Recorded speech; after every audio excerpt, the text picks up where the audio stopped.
Chapter 18, Keeping House. Farmer Boy. Uncle Andrew lived 10 miles away. For a week, Father and Mother were getting ready to go, and all the time they were thinking of things that must be done while they were away. Even Mother was climbing into the buggy. Even when Mother was climbing into the buggy, she was talking. Be sure to gather eggs. The eggs every night, she said, and I depend on you, Eliza Jane, to take care of the churning. Don't salt the butter too much, pack it in the small tub, and be sure you cover it. Remember not to pick the beans and the peas I'm saving for seed. Now, you all be good while we're gone. She was tucking her hoops down between the seat and the dashboard.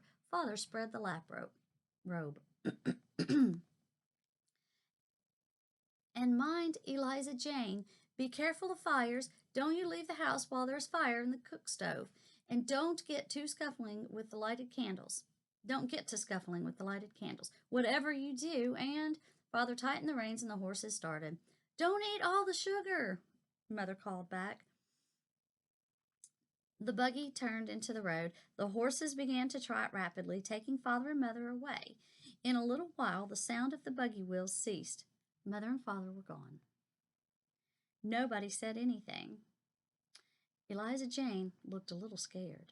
The house and the barns and the fields seemed very big and empty. For a week, Father and Mother would be 10 miles away. Suddenly, Almanzo threw his hat into the air and yelled. He probably said something like, whoopee. Alice hugged herself and cried, what'll we do first? They couldn't do anything they liked. They could do anything they liked. There was nobody to stop them. We'll do the dishes and make the beds, Eliza Jane said. Bossy. Let's make ice cream, Royal shouted. Eliza Jane loved ice cream. She hesitated and said, well... Almanzo ran after Royal to the ice house. They dug a block of ice out of the sawdust and put it in a grain sack. Remember when they put that ice in there back in the wintertime? It's the middle of summer. It's still there. They laid the sack on the back porch and pounded it with hatchets till the ice was crushed. Alice came out to watch them while she whipped eggs on a platter. She beat them with a fork till they were too stiff to slip when she tilted the platter. So we make we do that when we make pies, and we put that's called meringue, except I add sugar to it. And luckily, though, we have electric mixers where we can make that with the egg whites. She had to do it with a fork. I couldn't imagine. Eliza Jane measured milk and cream and dipped the sugar from the barrel in the pantry. It was not common maple sugar, but white sugar bought from the store. But I bet that maple sugar would have been good. Mother used it only when company came. Eliza Jane dipped 6 cupfuls. Then she smoothed the sugar that was left, and you would hardly have missed any. Excuse me. She made a big pail full of yellow custard. They set the pail in a tub and packed the snowy, crushed ice around it with salt, and they covered it all with a blanket. Every few minutes, they took off the blanket and uncovered the pail and stirred the freezing ice cream. Wow. Now I want to make ice cream like this. When it was frozen, Alice brought saucers and spoons, and Almanzo brought out a cake and the butcher knife. He cut enormous pieces of cake while Eliza Jane heaped the saucers. They could eat all the ice cream and cake they wanted to. No one would stop them till they got a bellyache.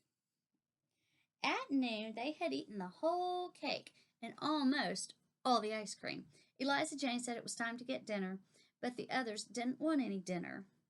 Almanzo said, all I want is watermelon. Alice jumped up. Goody, let's go get one. Alice, Eliza Jane cried, you come back here and do the breakfast dishes. I will, Alice called out, when I come back. They're not minding Eliza Jane, are they? Alice and Almanzo went into the hot melon field, where the melons lay round above their wilting flat leaves. Almanzo snapped his finger against the green thuds and listened. When a melon sounded ripe, it was ripe. And when it sounded green, it was green. But when Almanzo said a melon sounded ripe, Alice thought it sounded green. And I understand that because we grow watermelon. There wasn't really any way to know, though Almanzo was sure he knew more about melons than any girl. So, in the end, they picked 6 of the biggest melons and they lugged them one by one to the ice house and put them on the damp, cold sawdust. Then Alice went to the house to do the dishes. Almanzo said he wasn't going to do anything. Maybe he'd go swimming. But as soon as Alice was out of sight, he skipped through the barns and stole into the pasture where the colts were. Here we go. The pasture was big and the sun was very hot. The air shimmered and wavered with heat. The little insects made a shrill sound. Bess and Beauty were lying down in the shade of a tree, and their little colts stood near them, wagging their small bushy tails and straddling a little on their long gangling legs. The yearlings and the 2-year-olds were the three and the I'm sorry, start that over. The yearlings and the 2-year-olds and the 3-year-olds were grazing. All of them lifted their heads and stared at Almanzo. He went slowly toward them, holding out his hand.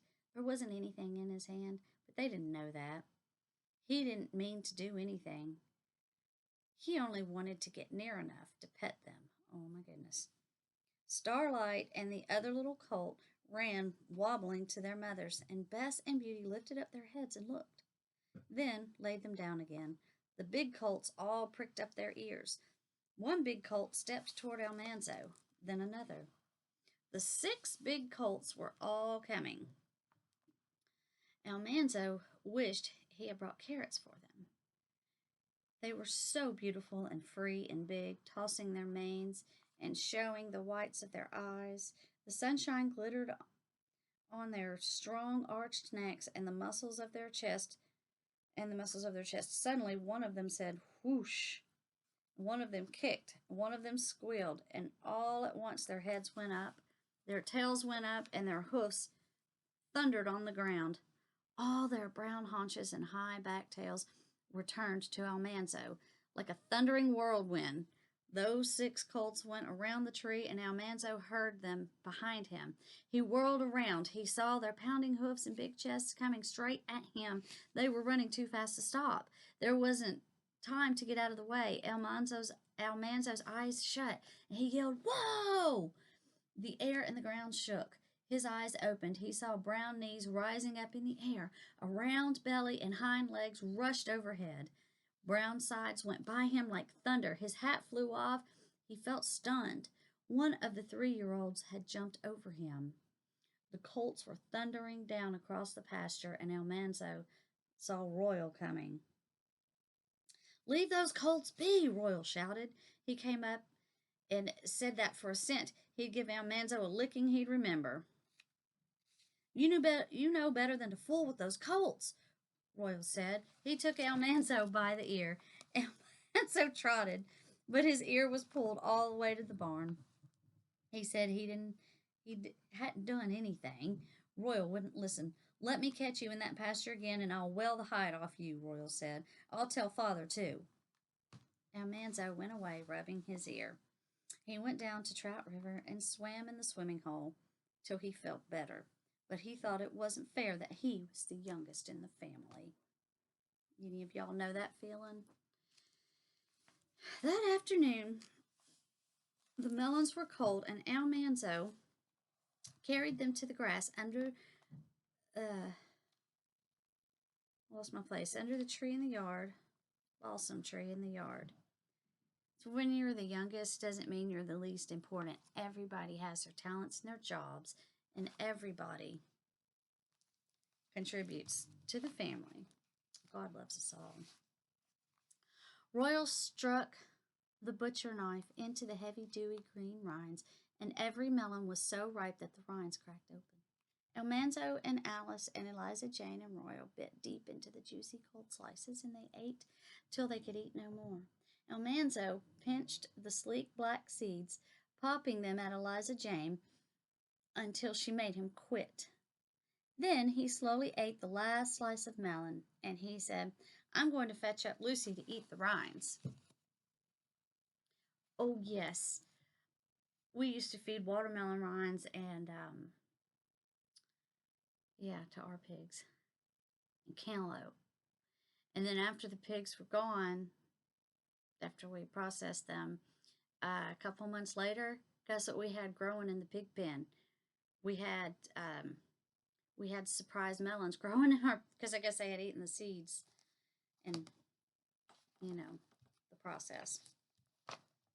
So I'm going to fetch Lucy to eat up the rinds. You will not do any such thing, Eliza Jane said. The idea, a dirty old pig in the front yard. She is not either a dirty old pig, said Almanzo.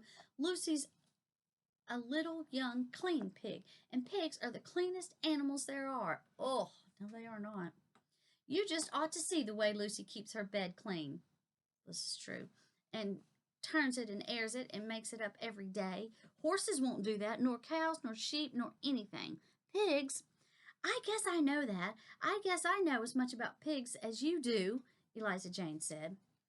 Then don't you call Lucy dirty. She's just as clean as you be. Well, Mother told you to obey me, Eliza Jane answered, and I'm not going to waste melon rinds on any pig. I'm going to make watermelon rind preserves. It's another recipe we've got to figure out. I guess they're as much my rinds as they are yours, Almanzo began, but Royal got up and said, Come on, Manzo, it's chore time. Almanzo said no more, but when the chores were done, he let Lucy out of her pen. The little pig was as white as a lamb, and she liked Almanzo. Her little curled tail quirked whenever she saw him. Now, see, when our pigs get out of the pen, I'm gonna stop talking, but it's hard to get them back in, and they are the biggest escape artists.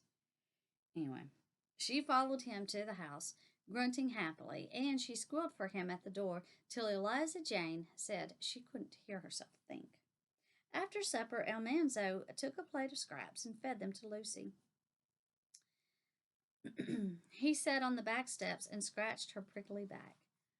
Pigs enjoy that, and actually do. In the kitchen, Eliza Jane and Royal were arguing about candy. Royal wanted some, but Eliza Jane said that candy pills were only for winter evenings. Royal said he didn't see why candy wouldn't be just as good in the summer. Almanzo thought so too. And he went in and sided with Royal. Alice said she knew how to make candy. Eliza Jane wouldn't do it, but Alice mixed sugar and molasses and water and boiled them. Okay. Then she poured the candy on buttered platters and set it on the porch to cool. Okay. I might try it. We're going to make everything that they make. They rolled up their sleeves and buttered their hands, ready to pull it. And Eliza Jane buttered her hands, too. Ooh, sounds messy and fun, like playing with slime. All the time, Lucy was squealing for Almanzo. He went out to see if the candy was cool enough, and he thought his little pig should have some. The candy was cool. No one was watching, so he took a big wad of the soft brown candy and dropped it over the edge of the porch into Lucy's wide open mouth. Then they all pulled candy. They pulled it into long strands and doubled the strands and pulled again. Almost like taffy. Have you ever been to Gatlinburg and seen them making taffy? With the machines like that? Every time they doubled it, they took a bite. It was very sticky. It stuck to their teeth and their fingers and their faces. Somehow it got in their hair and stuck there. It should have become hard and brittle, but it didn't. They pulled and pulled. Still, it was soft and sticky. Long past bedtime, they gave it up and went to bed. Next morning, when Almanzo started to do chores, Lucy was standing in the yard. Her tail hung limp and her head hung down. She did not squeal when she saw him. She shook her head sadly and wrinkled her nose. Where her white teeth should have been, there was a smooth brown streak. What do y'all think she did? Lucy's teeth were stuck together with candy. She could not eat, she could not drink, she could not even squeal. She could not grunt, but when she saw Almanzo coming, she ran. Almanzo yelled for Royal. They chased Lucy all around the house under the snowball bushes and lilacs. They chased her all over the garden. Lucy whirled and dodged and ducked and ran like anything y'all pigs can run, to tell you. All the time she didn't make a sound. She couldn't. Her mouth was full of candy. She ran between Royal's legs and upset him. Almanzo almost grabbed her and went sprawling across on his nose. And went sprawling on his nose. She tore through the peas and squashed the ripe tomatoes and uprooted the green round cabbages. Oh no, she's in the garden. Eliza Jane kept telling Royal and Almanzo to catch her. Alice ran after her. At last they cornered her. She dashed around Alice's skirts. Almanzo fell on her and grabbed. She kicked and tore a long hole down the front of his blouse. Almanzo held her down. Alice held her kicking hind leg. Alice held her kicking hind legs. Royal pried her mouth open, and scraped out the candy. Then how Lucy squealed. She squealed all the squeals that she had been in her all night, and all the squeals she couldn't squeal while they were chasing her, and she ran screaming to her pen. Almanzo James Wilder, just look at yourself, Eliza Jane scolded. He couldn't, and he didn't want to. Even Alice was horrified because he had wasted candy on a pig. So he gave him that candy and it got stuck. And his blouse was ruined. It could be patched, but the patch would show. I don't care, Almanzo said. He was glad it was a whole week before Mother would know. That day they made ice cream again, and they ate the last cake. Alice said she knew how to make a pound cake. She said she'd make one, and then she was going to sit in the parlor. Almanzo thought that wouldn't be any fun, but Eliza Jane said, You'll do no such thing, Alice. You know very well the parlor's just for company. It was not Eliza Jane's parlor, and Mother hadn't said she couldn't sit in it. Almanzo thought that Alice could sit in the parlor if she wanted to. I mean, they are just doing everything. That afternoon he came into the kitchen to see if the pound cake was done. Alice was taking it out of the oven. It smelled so good that he broke a little piece off the corner. Then Alice cut a slice to hide the broken place, and then they ate 2 more slices with the last of the ice cream. So is that all they're eating is watermelon and candy and ice cream and cake the whole time? I can make more ice cream, Alice said. Eliza Jane was upstairs, and Almanzo said, Let's go into the parlor. They tiptoed in without making a sound. The light was dim because the blinds were down, and the parlor was beautiful. But the parlor was beautiful. The wallpaper was white and gold, and the carpet was of Mother's best weaving, almost too fine to step on. The center table was marble-topped, and it held the tall parlor lamp, all white and gold china and pink painted roses. Beside it lay the photograph album with covers of red velvet and mother of pearl. All around the walls stood solemn horsehair chairs. I have a horsehair chair from back then. It's a rocking chair. It's stuffed with horsehair. All around the walls stood solemn horsehair chairs, and George Washington's picture looked sternly from its frame between the windows. Alice hitched up her hoops behind and sat on the sofa. The slippery haircloth slid her right off onto the floor. She didn't dare laugh out loud for fear Eliza Jane would hear. She sat on the sofa again and slid off again. Then Almanzo slid off the chair. When company came, they had to sit in the parlor. They kept themselves on the slippery couches by pushing their toes against the floor. But now they could let go and slide. They slid off the sofa and the chairs till Alice was giggling so hard they didn't dare slide any more. Then they looked at the shells and the coral and the little china figures on the whatnot. They didn't touch anything. They looked till they heard Eliza Jane coming downstairs, and they ran tiptoe out of the parlor and shut the door without a sound. Eliza Jane didn't catch them. It seemed that a week would last forever, but suddenly it was gone. One morning at breakfast, Eliza Jane said, "Father and Mother will be here tomorrow." They all stopped eating. The garden had not been weeded, or they hadn't been doing their chores. The garden had not been weeded. The pea beans had not been picked, so the vines were ripening too soon. The hen house had not been whitewashed. Uh-oh. This house is a sight, Eliza Jane said, and we must churn today. But what am I going to tell Mother? The sugar is all gone. See, they ate all the sugar. I knew it. Nobody ate any more. They looked into the sugar barrel, and they could see the bottom of it. Only Alice tried to be cheerful. "We must hope for the best," she said, like Mother. "There's some sugar left." Mother said, "Don't eat all the sugar." And we didn't. There's some around the edges. This was only the beginning of that awful day. Uh-oh.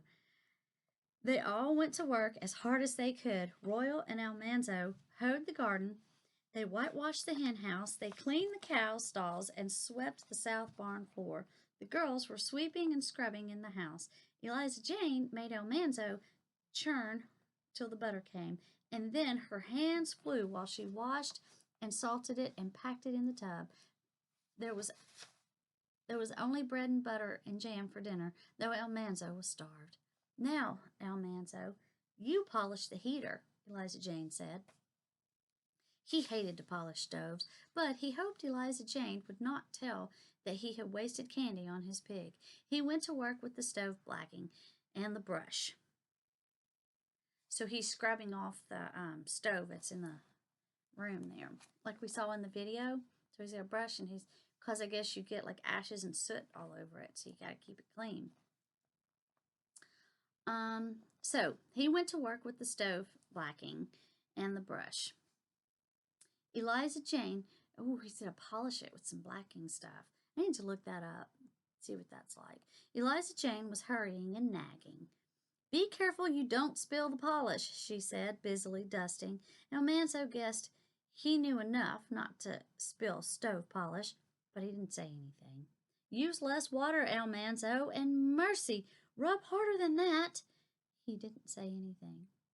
Eliza Jane went into the parlor to dust it. She called, "Almanzo, that stove done now?" "No, Almanzo," said Almanzo. "Goodness, don't twaddle so." Almanzo muttered, "Whose boss are you?" Eliza Jane asked, "What's that you say?" "Nothing," Almanzo said. Eliza Jane came to the door. "You did say something." Almanzo straightened up and shouted, "I say, whose boss are you?" Eliza Jane gasped. Then she cried out, "You just wait, Almanzo James Wilder. You just wait till I tell Mother." Then Almanzo didn't mean to throw the blacking brush. It flew out of his hand. It sailed past Eliza Jane's head. Smack! It hit the parlor wall. A great splash and smear of blacking spread on the white and gold wallpaper. Oh no! Alice screamed. Almanzo turned around and ran all the way to the barn. He climbed into the haymow, and crawled far back into the hay. He did not cry, but he would have cried if he hadn't been almost 10 years old. Mother would come home and find he had ruined her beautiful parlor. Father would take him into the woodshed and whip him with the black snake whip. He didn't want ever to come out of the haymow. He wished he would stay there forever. Boy, don't you know that feeling?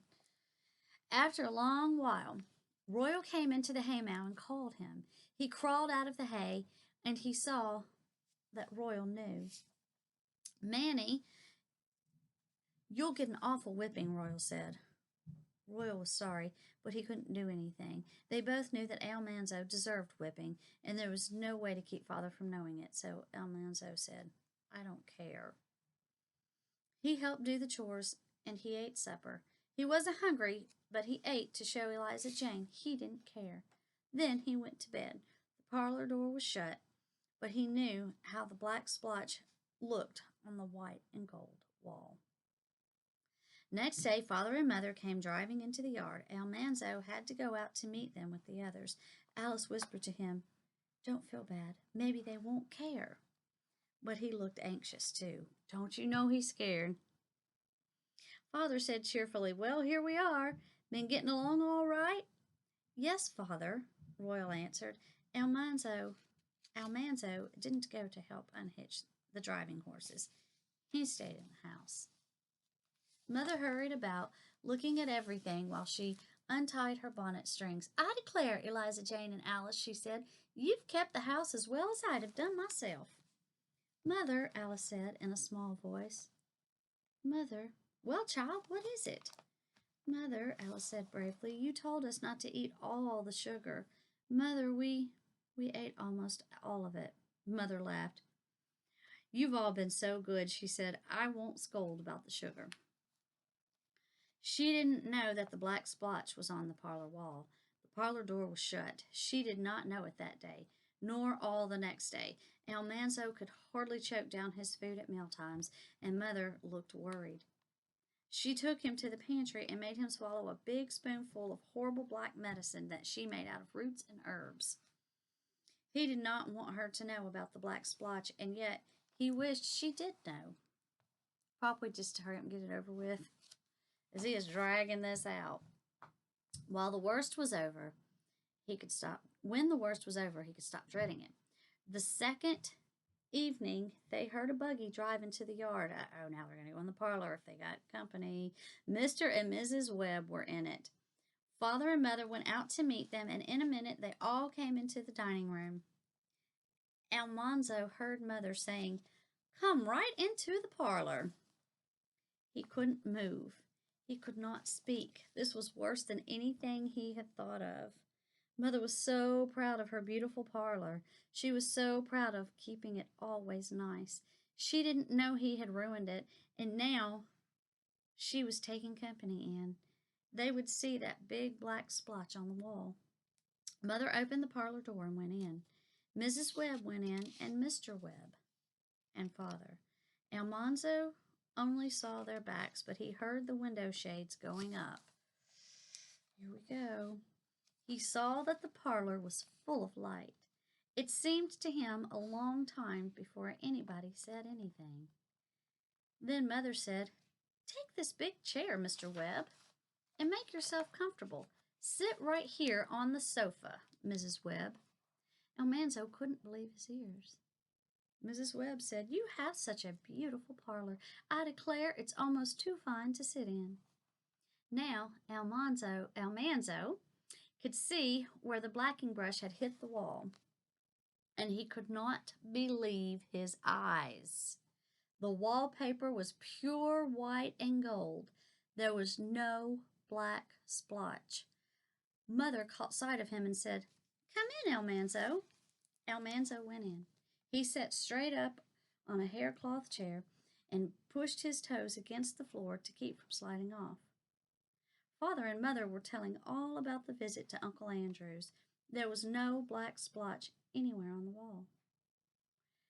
"Didn't you worry leaving the children alone here and you so far away?" Mrs. Webb asked. "No," Mother said proudly. "I knew the children would take care of everything as well as if James and I were home." Almanzo minded his manners and did not say a word. Next day, when no one was looking, he stole into the parlor. He looked careful at the place where the black splotch had been. The wallpaper was patched. The patch had been cut out so carefully around the gold scrolls, and the pattern was fitted perfectly, and the edges of the patch scraped so thin that he could hardly find them. He waited until he could speak to Eliza Jane alone, and then he asked, "Eliza Jane, did you patch the parlor wall for me?" "Yes," she said. "I got the scraps of wallpaper that were saved in the attic and cut out the patch and put it on with flour paste." Almanzo said gruffly, I'm sorry I threw that brush at you. Honest, I didn't mean to, Eliza Jane. I guess I was aggravating, she said, but I didn't mean to be. You're the only little brother I've got. Almanzo had never known before how much he liked Eliza Jane. They never told about the black splotch on the parlor wall, and Mother never knew. Now, isn't that something?